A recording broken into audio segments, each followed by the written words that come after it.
Terakhir, banyak kasus obesitas ekstrem yang terjadi di berbagai wilayah. Anda perlu waspada, saudara, karena angka penderita obesitas di Indonesia terus naik.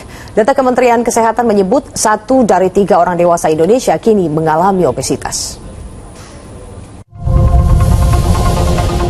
Bulan lalu kita dikejutkan dengan meninggalnya Muhammad Fajri, pasien obesitas ekstrim yang memiliki berat 300 kg. Usai Fajri, kini banyak kasus obesitas ekstrim serupa yang muncul di berbagai daerah.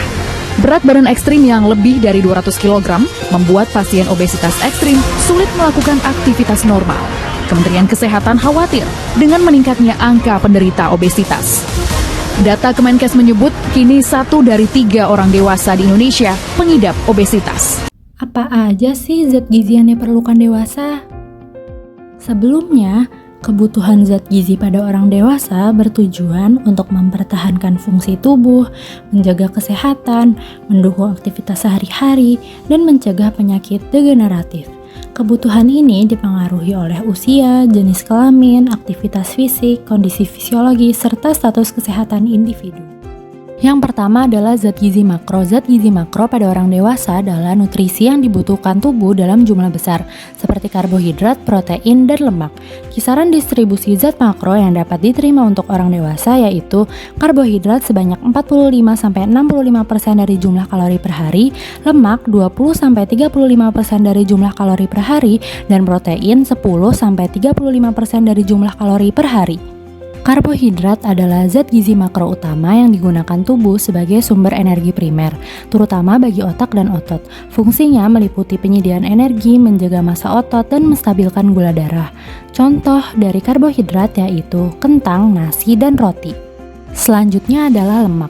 Lemak berperan penting sebagai sumber energi, pembentuk sel, pengangkut vitamin, dan pengatur hormon. Fungsinya mencakup menyediakan energi padat, membantu penyerapan vitamin A, D, E, dan K, melindungi organ, serta mengatur suhu tubuh. Disarankan untuk lebih banyak mengonsumsi lemak tak jenuh dari ikan, kacang, dan minyak sehat seperti zaitun, dan juga membatasi lemak jenuh dari santan, daging berlemak, dan gorengan. Protein adalah molekul penting penyusun tubuh yang terdiri dari asam amino dan berfungsi membangun serta memperbaiki jaringan. Protein juga berperan dalam pembentukan enzim, hormon, menjaga keseimbangan cairan, dan mendukung sistem imun. Contoh dari protein itu ada daging, tempe, dan telur. Air merupakan komponen utama tubuh yang menyusun 55-75% berat badan dan dibutuhkan sekitar 2-3 liter per hari oleh orang dewasa. Meskipun tidak menghasilkan energi seperti zat makro lainnya, air tetap dianggap sebagai zat makro esensial. Yang kedua adalah zat gizi mikro. Zat gizi mikro adalah jenis zat gizi yang dibutuhkan tubuh dalam jumlah kecil, tetapi sangat penting untuk memelihara fungsi tubuh yang optimal. Zat gizi mikro terdiri dari vitamin dan mineral yang berperan sebagai antioksidan yang dapat memperkuat sistem daya tahan tubuh manusia. Yang pertama adalah kalsium dan vitamin D. Kalsium berperan dalam menjaga kesehatan tulang, gigi, serta fungsi otot, sementara vitamin D mencegah kerapuhan tulang. Sumber kalsium antara lain susu, brokoli, dan sayuran hijau, sedangkan vitamin D dapat diperoleh dari makanan laut, kuning telur, dan susu kedelai. Yang kedua adalah vitamin A dan vitamin E. Vitamin A dan E adalah vitamin larut lemak yang berfungsi sebagai antioksidan dan mendukung sistem kekebalan tubuh. Sumber vitamin A meliputi telur, susu, dan wortel, sedangkan vitamin E terdapat dalam alpukat, kacang-kacangan, dan sayuran hijau. Yang ketiga adalah magnesium.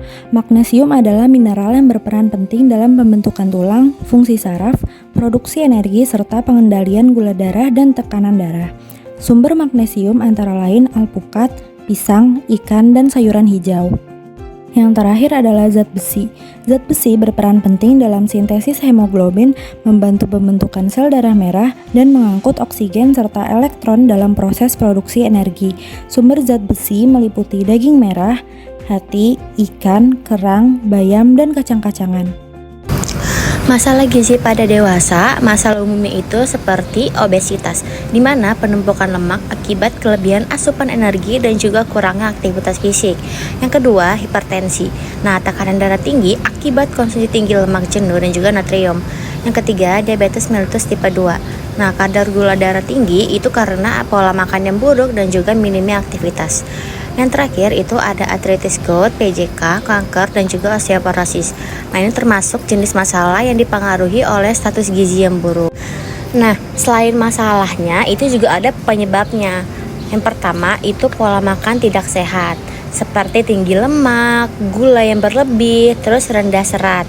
Yang kedua, kurangnya aktivitas fisik. Kalau kalian malas olahraga, kalian malas gerak, itu justru akan memperburuk diri kalian sendiri loh. Yang ketiga, itu gaya hidup tidak sehat, seperti merokok, minum alkohol, dan juga stres. Nah, selain dari masalah dan juga penyebabnya, kita juga pasti memiliki solusi yang dianjurkan nih apabila kita mengalami masalah-masalah tersebut. Yang pertama, kita harus merubah gaya hidup kita. Kita makan makanan yang sehat, kita berhenti ngerokok, kita bisa mengelola stres kita. Jangan terlalu berlebihan di setiap hal yang kita lakuin. Terus yang kedua, kita bisa aktivitas fisik yang teratur. Nah, kita mulai olahraga ringan sampai sedang, dimana kalau kita mulai aja dari hal-hal kecil. Jangan mikir kalau misalkan olahraga tuh harus yang berat, yang capek. Kita juga bisa memulai dari yang ringan. Yang ketiga itu ada edukasi gizi untuk meningkatkan kesadaran juga kebiasaan makanan sehat. Nah, kita juga bisa mengedukasi diri kita sendiri, serta kita juga bisa memotivasi diri kita dengan cara kita menonton video-video yang mengajarkan atau memberitahu bahwa pentingnya menjaga pola hidup dan juga gaya hidup kita sendiri. Terus yang terakhir itu pencegahan dan juga intervensi secara promotif, preventif, dan juga kuratif. Nah, saya juga pernah mengalami masa-masa di mana saya ngerasa berat badan saya tuh terlalu over, yang membuat saya tuh jadi nggak pede, karena dulu sempat dijudge bahwa kayak ih gendut banget sih dan lain-lain, membuat saya itu insecure, jadi nggak pede.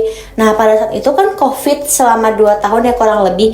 Nah, itu membuat saya termotivasi untuk melakukan olahraga, apalagi kita cuma di rumah doang, karena kan udah bosen main game, udah kayak bisa diselingi lah sama olahraga karena kan banyak waktu luang gitu kan. Jadi saya termotivasi untuk olahraga mulai dari yang ringan, mulai dari 5 menit sampai saya pernah olahraga selama 1 jam, itu kayak workout, terus joggingnya aja di sekitar rumah. Nah, itu membuat saya menjadi lebih pede karena saya juga nyimbangin sama makan makanan sehat yang ngebuat pola hidup saya itu menjadi lebih sehat, membuat tubuh saya menjadi lebih fresh, terus lebih pede tentunya. Nah, itu ngebuat saya untuk termotivasi tetap berada di pola hidup seperti itu.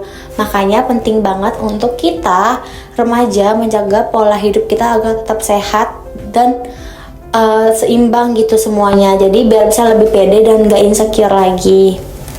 Untuk mendeteksi masalah gizi pada dewasa dapat dilakukan pengukuran antropometri dan pemeriksaan klinis. Pemeriksaan antropometri berhubungan dengan berbagai macam pengukuran dimensi tubuh dan komposisi tubuh dari berbagai tingkat umur dan tingkat gizi dengan mengukur berat badan, tinggi badan, lingkar lengan atas, dan lingkar perut. Sedangkan untuk pemeriksaan klinis dapat dilakukan dengan beberapa cara. Yang pertama ada dengan cara perkusi, yaitu dengan mengetuk bagian tubuh tertentu untuk mengetahui reaksi yang terjadi atau suara yang keluar dari bagian tubuh yang diketuk. Lalu yang kedua, palpasi, yaitu perabaan pada bagian tubuh tertentu untuk mengetahui adanya kelainan karena kekurangan gizi. Yang ketiga ada auskultasi, yaitu mendengarkan suara yang muncul dari bagian tubuh untuk mengetahui ada tidaknya kelainan pada tubuh. Yang keempat, anamnesis adalah kegiatan wawancara antara pasien dengan tenaga kesehatan untuk meningkatkan keterangan keluhan dan riwayat penyakit atau gangguan kesehatan yang dialami oleh seseorang dari awal sampai munculnya gejala yang dirasakan. Lalu yang kelima ada observasi, yaitu kegiatan yang dilakukan dengan cara melakukan pengamatan pada bagian tubuh tertentu untuk mengetahui adanya gangguan kekurangan gizi. Misalnya mengamati bagian putih pada mata untuk mengetahui apakah orang tersebut mengidap anemia atau tidak. Seiring bertambahnya usia, kebutuhan energi lansia menurun sehingga lansia perlu mengonsumsi makanan padat gizi dengan kalori yang terkontrol. Nah, apa aja sih zat gizi yang diperlukan oleh lansia? Yang pertama ada karbohidrat, contohnya itu ubi, singkong, roti, dan nasi. Lalu yang kedua ada protein yang terdiri dari protein nabati seperti tempe, tahu, kacang-kacangan, dan protein hewani seperti telur, daging, dan susu. Yang ketiga, lansia perlu lemak tak jenuh seperti ikan yang mengandung omega 3 dan juga kacang-kacangan. Yang keempat, lansia juga butuh vitamin A yang ada pada wortel, bayam, pepaya, dan pada sumber hewani yang terdapat pada telur, hati ayam dan sapi, dan juga olahan susu, seperti yogurt. Yang kelima, lansia juga butuh vitamin D yang terdapat pada susu, kuning telur, margarin yang telah difortifikasi vitamin D, dan ikan berlemak seperti tuna, sarden, maupun salmon. Yang keenam, lansia butuh magnesium yang berasal dari sumber laut dan juga ikan tawar segar. Yang ketujuh, tidak lupa lansia juga butuh cairan agar tidak mengalami dehidrasi dengan meminum air 8 gelas per hari. Masalah gizi pada lansia. Lansia mengalami perubahan fisiologis, psikologis, ekonomi, serta sosial yang menjadikan mereka sebagai kelompok yang rentan terhadap masalah gizi. Nah, kira-kira apa aja ya masalah gizi yang sering diderita oleh lansia? Mari kita cek. Masalah gizi yang pertama adalah obesitas. Penurunan fungsi fisiologis pada lansia akan mendorong terjadinya penyakit tidak menular, salah satunya diabetes. Faktor yang turut mempengaruhi diabetes adalah kebiasaan makan yang tidak sehat dan kurangnya aktivitas fisik yang dilakukan di masa lampau. Obesitas juga dapat meningkatkan resiko berbagai masalah kesehatan pada lansia seperti hipertensi dan osteoartritis. Pada hipertensi, kondisi obesitas pada lansia mempengaruhi pengaturan tekanan darah dalam tubuh dan meningkatkan tekanan darah, sehingga tubuh mengalami hipertensi. Sementara untuk osteoartritis, berat badan yang berlebih atau obesitas akan menambah beban kerja sendi, terutama pada sendi penopang berat badan, yaitu sendi lutut, sehingga dapat meningkatkan derajat kerusakan osteoartritis pada lansia. Masalah gizi yang kedua adalah malnutrisi. Pada lansia, malnutrisi yang seringkali terjadi adalah keadaan gizi kurang, khususnya malnutrisi protein energi yang berdampak pada kelainan metabolik, penurunan fungsi organ atau jaringan, dan hilangnya massa tubuh. Masalah tersebut memiliki hubungan dengan berkurangnya kapasitas fungsional, salah satunya adalah kesulitan mengunyah. Proses penuaan yang dialami oleh lansia mengakibatkan banyaknya gigi tanggal yang diakibatkan oleh hilangnya tulang penyokong pada periostal dan periodontal, yang mengakibatkan lansia kesulitan mengunyah dan pada akhirnya mengalami kekurangan asupan nutrisi. Masalah gizi yang terakhir adalah defisiensi mikronutrien. Asupan makanan yang tidak adekuat menjadi faktor utama terjadinya defisiensi mikronutrien pada lansia, seperti kekurangan vitamin D, folat, dan kalsium. Kurangnya asupan tersebut diakibatkan oleh beberapa kondisi yang terjadi pada lansia, seperti pola makan buruk yang dipengaruhi oleh faktor suku, ekonomi, budaya, dan sosial.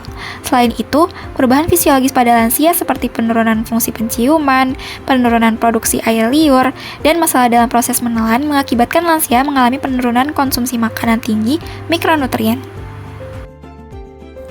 Untuk mendeteksi masalah gizi pada lansia dapat dilakukan beberapa cara, yaitu ada antropometri gizi, yaitu pengukuran dimensi tubuh dan komposisi tubuh dari berbagai tingkat umur dan tingkat gizi dengan mengukur berat badan, tinggi badan, lingkar lengan atas, dan lingkar perut. Yang kedua, penilaian klinis, yaitu metode pengukuran yang didasarkan pada kondisi jaringan epitel seperti yang terdapat pada mata, kulit, rambut, mukosa, serta bagian tubuh lain yang dapat diuji secara fisik seperti kelenjar tiroid. Yang ketiga, ada penilaian biokimia atau laboratorium, yaitu pengukuran yang menganalisis kandungan zat gizi dalam darah dan senyawa kimia dalam urin dengan membandingkan hasil dan standar yang ditetapkan dan menafsirkannya sebagai indikator potensial kondisi kekurangan gizi serta membantu dalam diagnosis yang akurat. Lalu yang keempat adalah penilaian survei konsumsi makanan, yaitu dengan mengambil segala informasi yang berkaitan dengan kebiasaan makan serta jenis bahan makanannya melalui wawancara maupun survei konsumsi makan.